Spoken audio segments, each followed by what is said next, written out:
plaisir de voir votre pièce en cours d'élevage. C'est bien, parfait. Voilà. Et donc on arrive dans la cave d'élevage des vins des Hospices de Beaune, du millésime 2010 que vous avez acheté avec nous. D'accord. Voilà.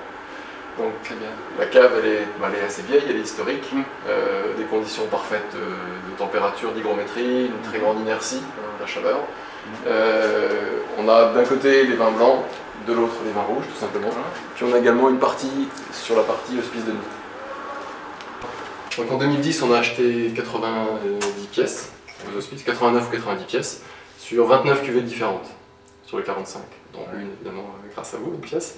Donc on a mis tous ces vins dans notre cave, donc on a les Beaunes, on a plusieurs cuvées de Beaune, Hugues et Louis Béteau, on a des dames hospitalières, on a du Beaune sirop chaudron également. Mazy Chambertin, qui était une des plus belles pièces, une des plus belles pièces de la dégustation 2010, qui était vraiment d'un rang exceptionnel sur un millésime avec un potentiel de garde, une maturité, une sérénité assez impressionnante. Pernod, en cuvée Ramo Lamaros. Et puis on arrive sur la série des Volnay Blondeau. Donc on a acheté 1, 2, 3, 4, 5, 6, 7 pièces de Volnay Blondeau. Voilà. Dont une qui vous est attribuée, réservée. Donc on s'est permis de marquer sur quelques noms, comme ça permet de s'identifier quand il y a des dégustations. Par exemple, si vous revenez dans quelques mois, on redégustera votre pièce.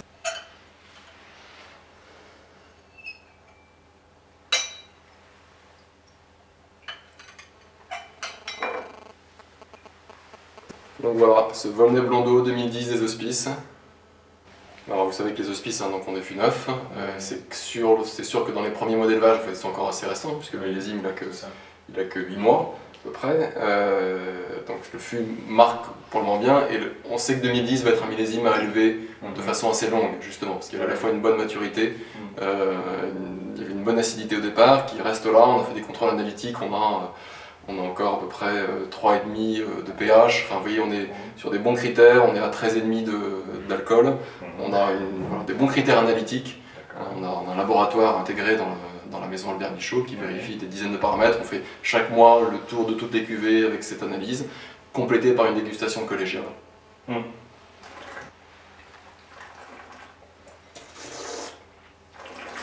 C'est bien. Qu'est-ce que vous en pensez? C'est bon. Je m'attendais certainement pas à retrouver ça. Oui. J'étais convaincu que c'était intéressant de déguster aujourd'hui, Bien sûr. mais qu'on allait retrouver un produit à ce stade déjà bien. Oui.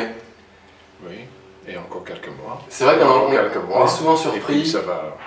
Moi qui déguste assez régulièrement, voilà, maintenant depuis 2009, Oui. les cuvées à différents stades, on est assez surpris par, quelque part, même dans un élevage assez jeune, donc là on est début mai, le vin il est presque déjà très bien. Donc c'est vrai que c'est encore dans les 10 mois qui restent, 10-12 mois d'élevage, ça va vraiment le patiner, lui apporter une profondeur. Je trouve que là on est assez, comment dire, par strate. Vous voyez, on a la couche, on a le fût qui domine un petit peu au nez, absolument. en bouche on a le fût, oui. on a le fruit. Oui, Je trouve un bon fruit, un peu à l'eau de vie, comme ça, framboise, groseille.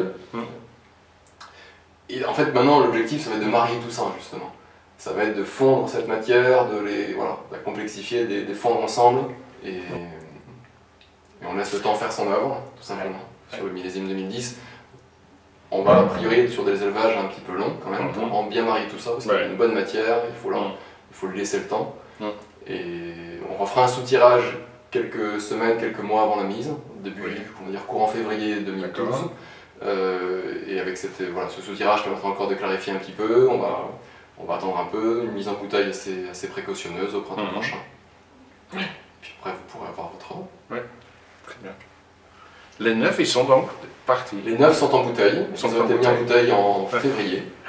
En février de cette année, on les a laissés reposer quelques semaines, ils ont été expédiés ensuite, effectivement.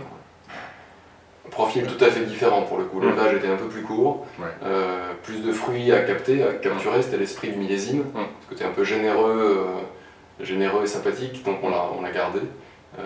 2010, c'est pas l'opposé, mais c'est assez différent. Et on attend de voir ce que va donner 2011. Ben oui. Démarre plutôt bien, alors il démarre avec beaucoup d'avance. J'ai eu Roland Mas, je l'ai vu la semaine dernière, on a discuté. Et Roland Mas me disait qu'on a 3 semaines d'avance quasiment dans les vignes. 3 semaines, Ouais. oui, on le voit. Donc partout, hein, effectivement, par chez vous, c'est pareil. Ouais.